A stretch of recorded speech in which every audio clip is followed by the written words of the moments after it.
What's up guys, hope you are doing well and welcome back to my channel Swastick MC Galaxy.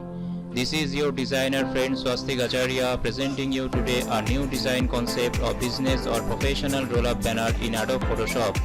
The processes are used in this design will not be a very complicated one that everybody can understand easily if they have the basic knowledge in Photoshop and how to design with Photoshop tools and effects to make any professional design.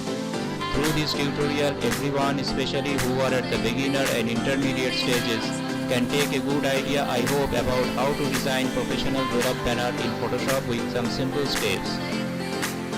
Hope you guys will like and enjoy this tutorial, and if you really find it useful, then just click the thumb impression and share with others. If you are newly watching my channel, then just do subscribe and turn on notification bell to get the future updates regarding various graphic designing projects. So thank you very much guys, stay tuned always and keep designing, keep learning, stay safe and take care.